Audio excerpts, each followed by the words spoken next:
Ya, Assalamualaikum warahmatullahi wabarakatuh ya. Salam sejahtera untuk kita semua. Semoga kita semua senantiasa dalam keadaan sehat walafiat. Oke, tidak memperpanjang waktu di sini ya. Saya akan memberikan materi lanjutan ya yang sebelumnya sudah kita bahas tentang usaha. Oke, untuk hari ini Selasa 31 Maret 2020, saya akan melanjutkan materi tentang energi ya. Oke, pengertian dari energi sendiri itu adalah kemampuan suatu benda untuk melakukan usaha atau perubahan. Oke, jadi suatu benda itu dikatakan atau melakukan usaha itu dibutuhkan suatu energi ya. Kemudian ada macam-macam energi ya yang kita ketahui, ada energi listrik, kemudian ada energi potensial, energi gerak, dan energi lain-lain ya, ada energi cahaya dan lain-lain. Oke, di sini akan kita bahas tentang ada 3 energi, energi kinetik, energi potensial, dan energi mekanik. Oke, kita bahas satu persatu. Yang pertama itu tentang energi kinetik ya. Apa itu yang dimaksud dengan energi kinetik? Ya, energi kinetik itu ialah energi yang disebabkan oleh gerak suatu benda yang memiliki massa ya. Kalau kita berbicara dengan gerak ya, gerak, otomatis kalau bergerak benda itu memiliki apa? Memiliki kecepatan ya. Secara matematisnya energi kinetik itu dirumuskan dengan EK sama dengan setengah mv kuadrat ya. Di mana EK itu adalah energi kinetik dalam satuan joule, kemudian massa M dalam satuan kilogram ya. V itu apa? Adalah kecepatan bendanya dalam satuan meter per sekon ya. Kemudian hubungan antara usaha dan energi kinetik. Apa ya hubungannya ya? Ya, Anda perhatikan gambar di sini. Di sini ada satu buah mobil ya. Anggap mobilnya sama ya. Maaf, menggambarnya kurang ada seninya ya. Anggap ini mobil dengan mempunyai massa M. Mula-mula dia bergerak dengan kecepatan V1. Kemudian dia bergerak, karena bergerak berarti terjadi perubahan kedudukan ya di sini ya, perubahan kedudukan di mana massanya tetap tetapi kecepatannya yang berbeda, misalnya ditambah gasnya atau diperkecil gasnya, berarti terjadi perubahan kecepatan ya. Maka besarnya usaha yang di sini ada yang dimaksudkan adalah besarnya usaha itu sama dengan perubahan energi kinetik ya. Perubahan delta, perubahan berarti selisih ya. Berarti besarnya usaha itu adalah selisih antara energi kinetik 2 dengan energi kinetik 1 ya, di mana energi kinetik tadi dirumuskan setengah mv ya. Maka EK2 masukkan aja setengah mv 2 kuadrat dikurang setengah mv 1 kuadrat. Sama-sama punya setengah m ya, sama-sama setengah m. Berarti kita bisa sederhanakan W sama dengan setengah m, buka kurung, V2 kuadrat dikurang V1 kuadrat ya. Itu untuk energi kinetik. Selanjutnya kita bahas tentang energi potensial.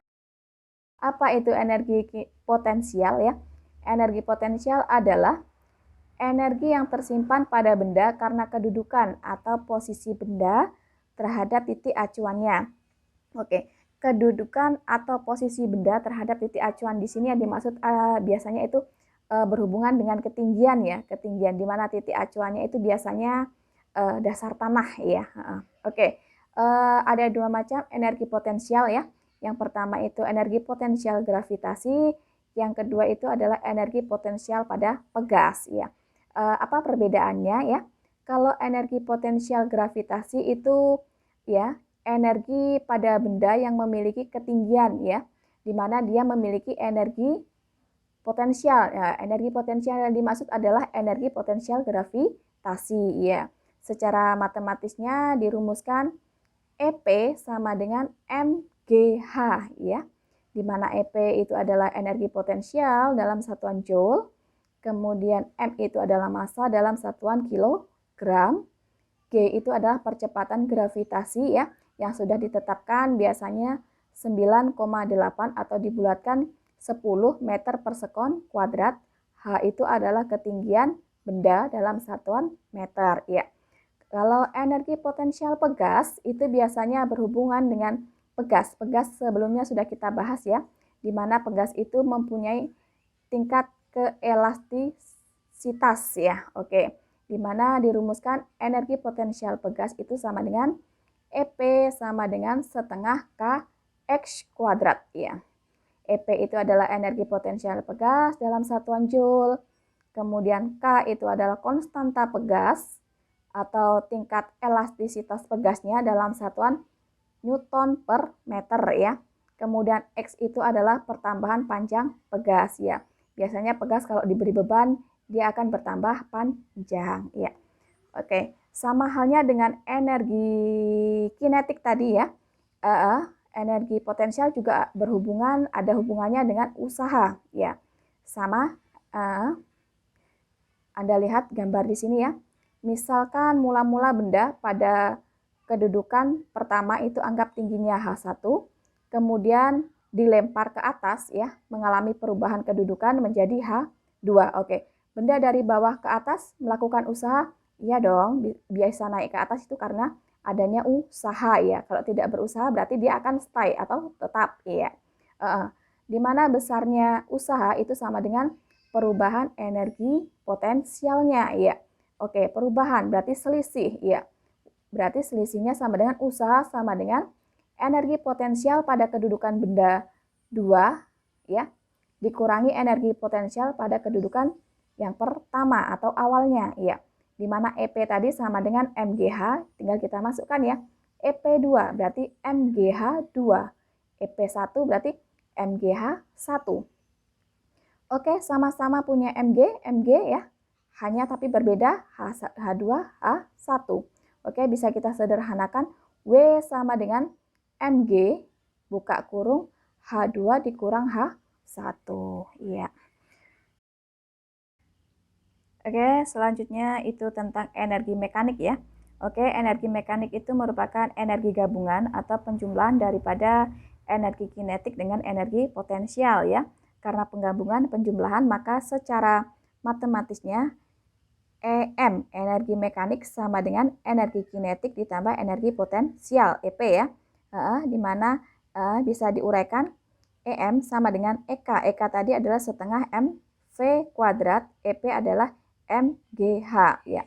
Kemudian hukum kekekalan energi mekanik. Kekal berarti tetap ya, tidak ada perubahan ya. Berarti energi mekanik mula-mula itu sama dengan energi mekanik akhir ya, atau EM1 sama dengan EM2.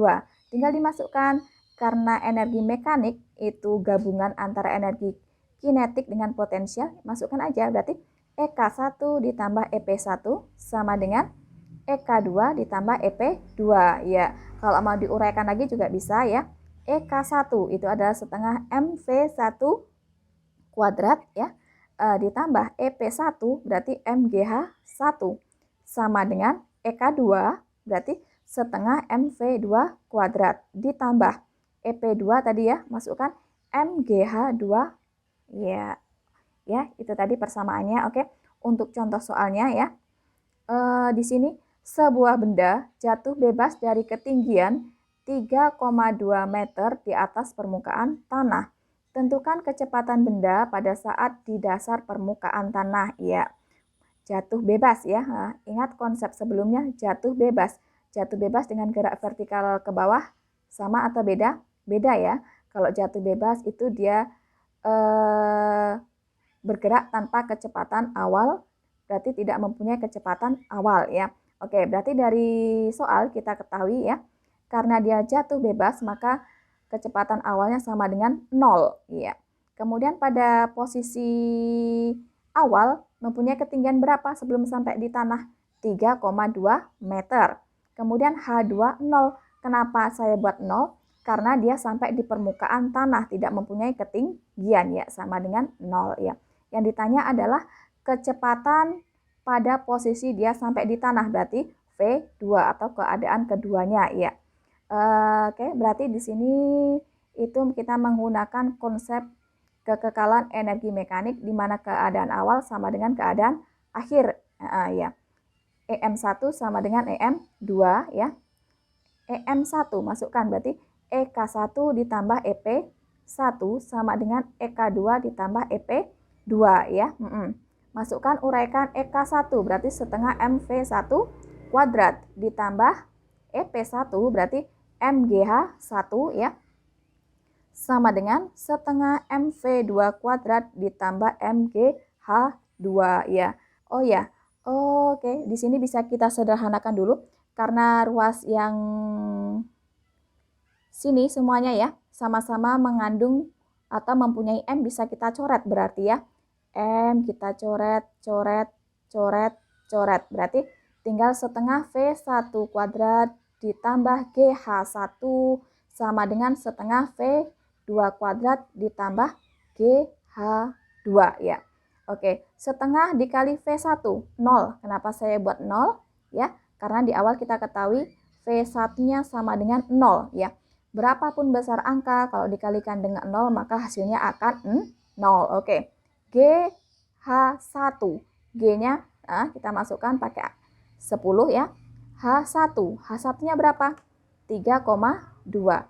Berarti 10 dikali 3,2 sama dengan setengah dikali V2 kuadrat ditambah 0. Kenapa 0? Ya, karena H2-nya juga sama dengan 0. Berapapun besar angka dikalikan dengan 0 hasilnya akan tetap 0. Oke. 10 karena 0 ya, berarti tidak usah ditambahkan. Berapapun kalau ditambahkan dengan 0 akan tetap angka tersebut ya, tidak mengalami penambahan atau pengurangan ya. Oke, berarti di sini 10 dikali 3,2 berarti berapa? 32. Oke. Ini tetap ya, setengah V2 kuadrat ya. 32